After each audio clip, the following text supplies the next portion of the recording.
Welcome back, guys. My name is Josh here at the Old Card Shop, and today we're going to talk about something kind of interesting. I did want to make a little bit of a longer form video here and just have a discussion about what has gone on in the last year, 2020, since now we're in January of 2021.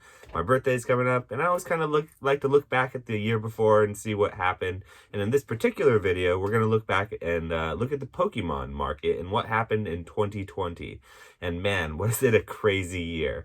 So sit back, relax, and let's just talk about some of the things that happened. Because for 2020, for me, and as for I'm sure with all of you, it was a really crazy year. A lot happened. There was a lot in the world happening, and specifically, I won't talk about much that happened in the world other than what happened in the hobby here, because there's a whole lot that went on. Outside of that, but just within the Pokemon hobby, there was a ton that went on, and I actually got back into collecting Pokemon at the very beginning of 2020, so it was really a big year for me, and I definitely want to share some of my journey with you guys, and just look back at the year and think about how it went, and think about maybe how it can affect what's going on in 2021, because I think 2021, while 2020 was a big year, 2021 has the potential to be an even bigger year. So let's look back at what happened and kind of my journey over the last year or so of the Pokemon in the Pokemon sphere here. So a little story time, I guess. I did get back into collecting at the beginning of the pandemic, or slightly before the beginning of the pandemic.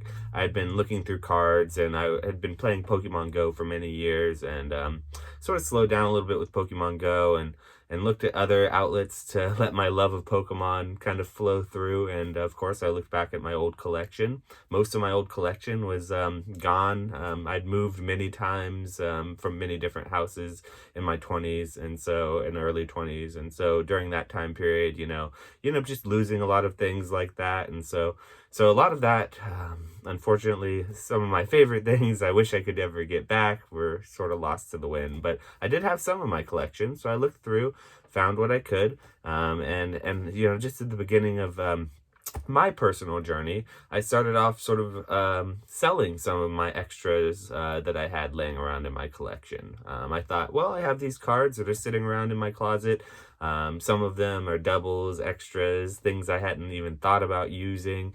And I thought, well, maybe I'd look into what they were worth and sell a few of them off.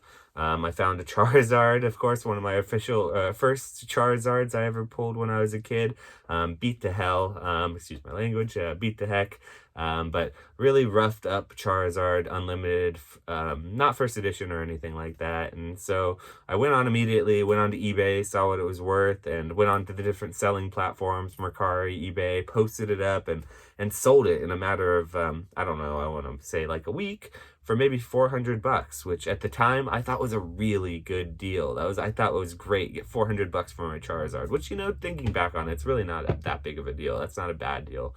But I had a lot of sentimental value attached to that Charizard looking back on it, and I can't really ever get that back. So I do regret selling that when it comes down to it. So we will talk about that in another video. If you do get into selling, there's a lot of things, you can get.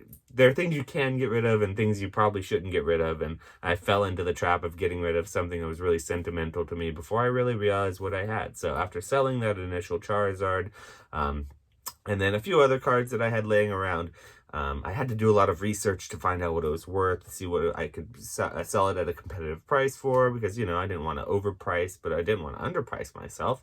And so that led me to get back into the hobby, just researching things. And I really realized that, I missed the hobby, and I missed these cards. I loved Pokemon. Pokemon was something I had always enjoyed. Just sort of got out of the card collecting aspect of it for a while, got more into other things like Magic, and even with that sort of took a little short hiatus. But with Pokemon, I stepped back into it in a big way and started, after selling a couple cards off, dove really back heavily into collecting more than anything. And so this was probably, let's see, July at this point. So, June, July. Yeah, so maybe even March, actually, or as early as March. So this is probably around March when I really got back into the collecting aspect of it. And that, as you may know, if you're in the hobby, was really when things, I think, started ratcheting up. And of course, I felt like at that point it had been already too late for me to get into the hobby because things I was buying were just going up in price in front of my eyes. And so I started buying a little bit more fervently. I was, of course, at that time at home a lot more on the internet, so I could kind of scour Craigslist, scour eBay, look for collections. In the very beginning, I was having a lot more ease of finding collections to acquire, buying things on the internet, like large lots, and then sorting through them and finding some hidden treasures. And it seemed as if people weren't, not everyone at least, had sort of caught on to the big Pokemon craze quite yet. And so I should have seen at that point things going the way that they are now, up and up, where here we are in January, where, what is it? Vivid Voltage booster boxes, the most recent set that just got released. These are $90 or so, $100 on release if you get them in bulk by the case, in pre-order, or just, when they're in print. These boxes are sort of at, I think, $200 to $250 right now. And that's, mind you, the most recent set, not a limited print set at all, Vivid Voltage, that was just released. So that's ridiculous, but that's how we are sort of here. I should have seen us going to this point where things are ratcheting up, because as I was buying there in March, April, May, it became harder, and it became harder to get some of the things that I was seeking out as more and more people sort of got into the hobby and started collecting again. So as we went through the months there in 2020, let's see, April, May, June, we get into July, August, September, the months kind of coming up right before the Logan Paul hype sort of started. We did start to see even more, I think, of a ratchet up and a sort of a fervor, a fear of missing out, of people sort of getting into these pack opening videos. Everyone, like PokeRev's channel really took off, I think, around that time, or a little bit before that probably, but there was a lot of other channels that kind of really Twitch got really big at that time. People started opening a lot of packs on stream, and these communities started really building and getting into full force, and you started seeing a really big opening culture starting happening right then around right before the Logan Paul hype sort of started. Then I think Logan Paul came into the hobby right around October or so, maybe November, somewhere around then. And of course, when that happened, it just, what was already on a sort of upward slope turned it into just a giant a skyrocket upward. And so things spiked hard, so hard that they eventually, of course, had to come down. So Logan Paul, this famous YouTuber, jumped into the Pokemon sphere at that time. It's sort of at the end of the year, as things were already on a really big hype train. I thought they were sort of dying down at that point, honestly. Or not dying down, but sort of not ratcheting up quite as much as they had been. I thought going into the new year we'd start seeing things level out. That was not the case. Logan Paul jumped into the hobby, did a big opening, a big record box break, bought a box of base set for $300,000. Oh, by the way, he just bought another one for $400,000 just about a week ago. So I don't know, do with that information what you will, but last time that happened, something really big in the market happened. So that spike happened, and I don't want to necessarily attribute it only to him, but a lot of noise was associated to him jumping in and doing this box break virally, getting a lot of attention to the hobby, and a lot of money was assigned to the hobby, or a lot of people started associating it with a lot more money, because more money was associated with that purchase more than ever had been before. And so, a lot of people were interested at that point. And so a lot more people jumped in. So we saw it just keep on going crazy. And so what that did to the market was, of course, with modern, if you wanted to buy modern Pokemon product, if you just go to the store anytime during this period, you were going to have a hard time finding Pokemon. Now, it's sort of hard to think about, because they print this stuff, and it seems like if it sells out, they would just print more. But the demand, it seems, has been just so high because of all of these factors, that modern product and just product in general is just impossible to find. So in part, I think that's why some of these online pack opening YouTube channels have gotten really popular is because while you can't go to the store and necessarily find packs, if you can find someone online who has an access to it, or maybe stored some packs, or has an access to, you know, cases, or a card shop that has it or hasn't been bought out online, then you could absolutely open packs with other people and kind of enjoy some of your time in quarantine. So that's sort of my speculation on why some of these big channels blew up a lot more during this time, but I could be completely off. But so anyway, going back, around that time, Logan Paul jumped in, the market skyrocketed, everyone got all hype and crazy, Charizards went through the roof in price. We saw like a $10,000, several $10,000 like base set Charizard sales, PSA 9, 10, what have you, sell for huge amounts. And of course that brought more eyes to the market. And so everyone keeps asking at that point, are we in a bubble? When is this a bubble? You know, at what point is this market, which has just gone up in ridiculous levels, a bubble? And that it just assumes that, of course, the bubble is going to burst at some point. And that is something that, of course, a lot of people, and we've seen it happen in other markets. I'm looking at you, Mr. Beanie Baby Market. And, you know, other things as well. These markets, collectible markets, things that are popular, they boom, and of course they bust. That's, I think, capitalism. That's sort of what they say about it. But then I'm not sure if that's what we're seeing happen yet, because we're still seeing things go up at this point. And in order for things to burst, we're going to have to see it go down first. So here we are. I think it's October or November. Logan Paul jumps into the sphere, buys a big record sale on base set booster box, drives the price of sealed product way up and vintage product way up. And so there's a huge fervor around old vintage booster products. Enter, you know, a month later into the atmosphere, another big box sale is made, maybe less than a month actually, by an online YouTuber cryptocurrency group, Dumb Money. They made a big purchase for a base set booster box live on their stream online. And this has been memed, the whole situation, because they were essentially sold a fake box. Now, of course, they weren't scammed because it was all live and they didn't pay for it. It was, the person was good for it and didn't necessarily take their money and run or anything. So no one was, in this situation, I don't think, taken advantage of, besides the viewers who were just looking forward to that experience. But in this way, I think it was a more valuable experience, because at that point, the whole world saw this huge I think it was sold for $360,000. Ridiculous.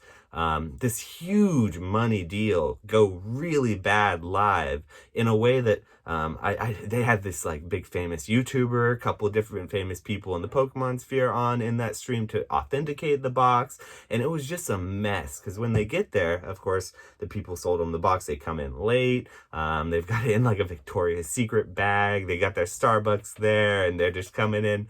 Don't sue me, Starbucks, sorry. They come in with their Starbucks late, and they're just you know, they bring this bag in and put it on the table, and they unbox it, and they start talking about how they got this box and where they got it from. It was from another guy who had it in his closet or something, or some box in his garage or something. That was a story. Who knows where it was from.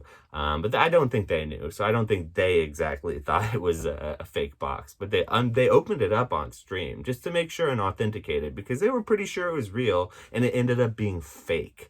And so, of course, huge deal, big scandal, goes all viral. Everyone thinks their boxes they have in their closet are fake or counterfeit. Then the value of boxes sort of start going back down a little. I don't want to say they tank, but they start correcting. And then now there's this huge speculation over everything being sealed or resealed in the market. And so there is a lot of there's a lot of fallback that happened from that. But I do think, as a learning experience, it was really good to see that happen live, because these people were buying something they essentially, even though I'm sure they did their research and everything, they had to bring in these experts to authenticate it for themselves. And now there's nothing wrong with that, because a big purchase like that, having to bring in an expert to authenticate, that makes sense. But and what kind of experts are there really for those type of authentications? Because if they didn't open up the box, they literally like opened it up with a razor blade to figure it out. If they just they held the box and they checked it out and examined it, looked at all the seals and everything, you know, made sure it was all good, and everyone sort of said it was good. There were a couple red flags, but since they were opening it on live, they didn't decide that there was a big enough red flag. They'd say, no, this is definitively fake.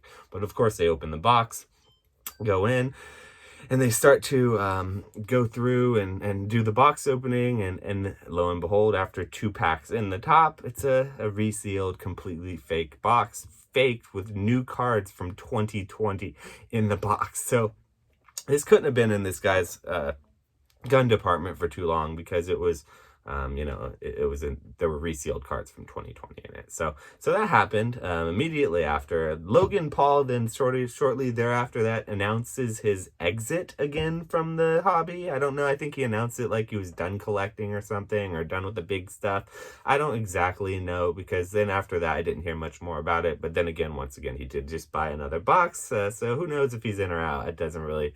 I don't know. So. But anyway, after that happened, let's see, that's about November, December time.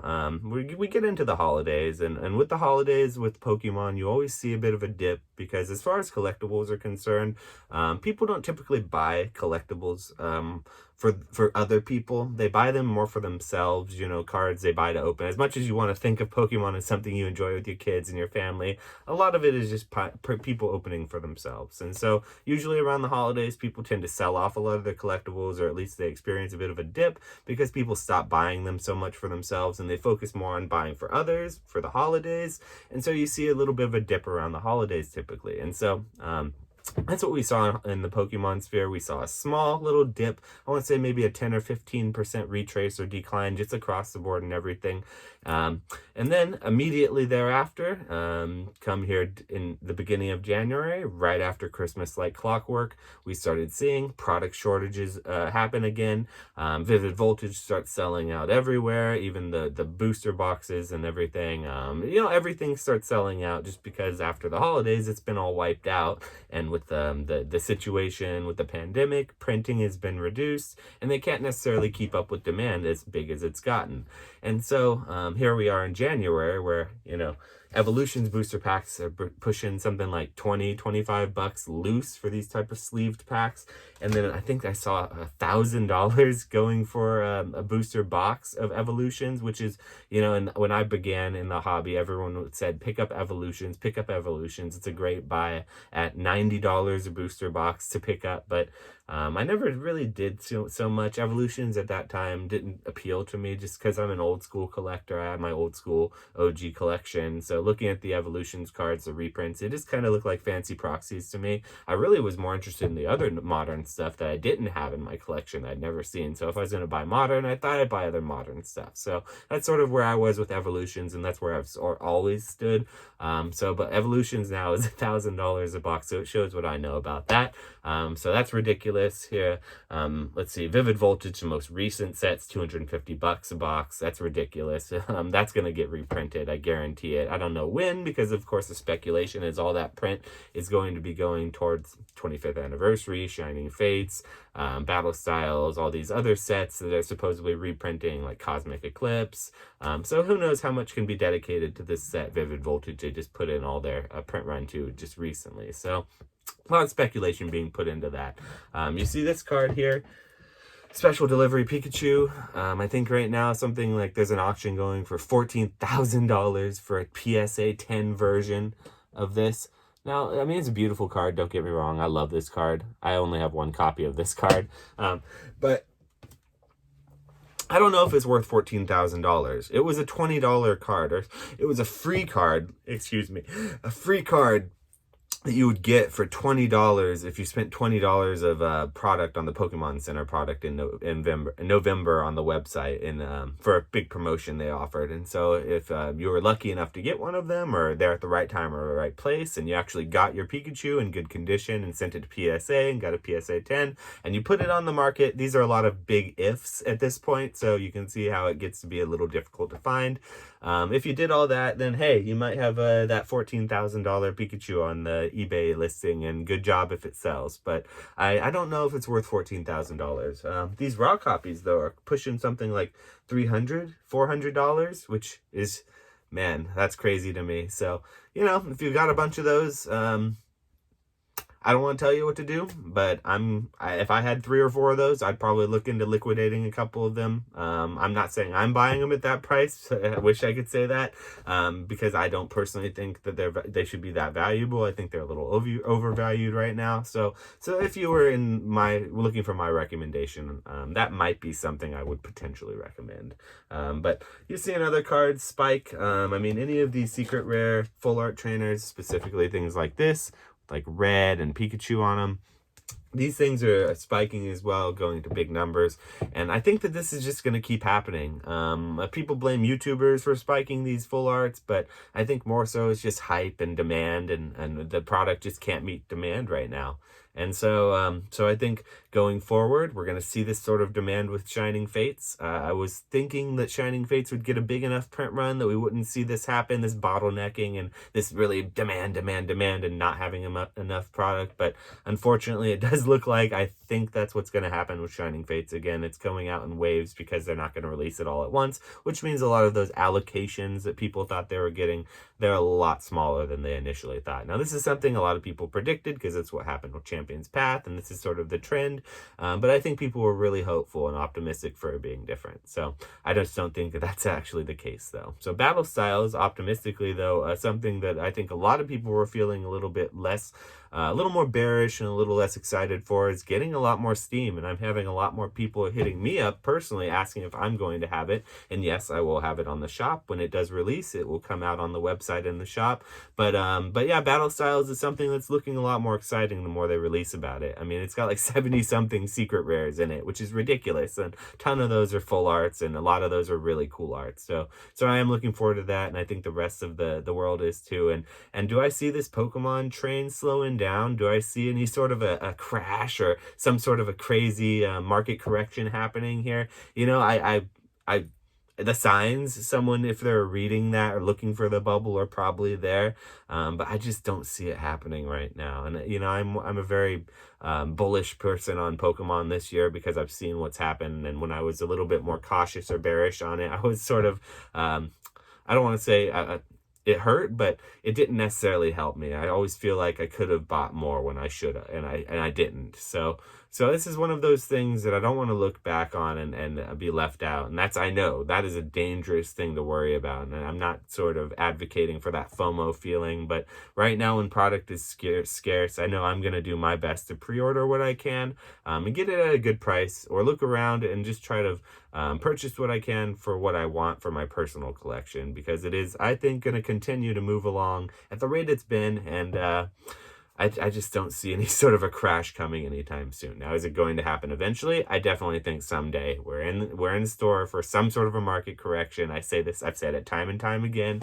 Don't go and put all your eggs in one basket. Don't max out credit cards buying Pokemon cards. Just if you're looking to purchase something with some extra excess income you have, or have some little extra fun money, you know, if you like some Pokemon cards, I think it's a great place to be in the hobby. So as far as where the market's at right now, a lot of people are really worried about it, but I think it's a really exciting place. You know, I think it's hard to get some product, but you can get product. And I think that if you're patient and you're willing to wait, and you just wait for the next release, you'll be able to get product for modern. And if you're looking for vintage, there's still a ton of really great vintage singles out there. And so I'm a huge advocate for collecting what you love. If you have a binder, if you don't have a binder, grab yourself a binder. Just start picking out cards that you love, and build something, you know? It's just one of those things that's really rewarding. You can kind of go through and look at what you built and collected over the years, and have fun showing it off and looking at it, and really have some sort of a reward. So definitely, I hope you guys enjoy the hobby. I hope you've enjoyed my little story or little market breakdown. I do think that moving forward into 2021, we're going to keep on seeing things going crazy, because the market, moving forward, we have Shining Fates, Battle Styles. We've got another set probably releasing releasing after Battle Styles, I think the 25th anniversary, and then of course whatever other little sets and curveballs and craziness that Pokemon's got thrown, they're gonna throw at us for the next set here, so, or next year here. So thanks for watching, guys. The video is getting a little long now. It's I think 23 minutes or so. So if you've stayed along this long, wow, thanks so much. Please drop a like and subscribe. I'll be dropping another video about what I think the state of Magic looks like right now, because I'm also equally interested in Magic the Gathering, and it's got a totally separate trajectory, and I think it's in a really interesting place too, and I kind of want to talk about that as well. So thanks again for coming back, guys.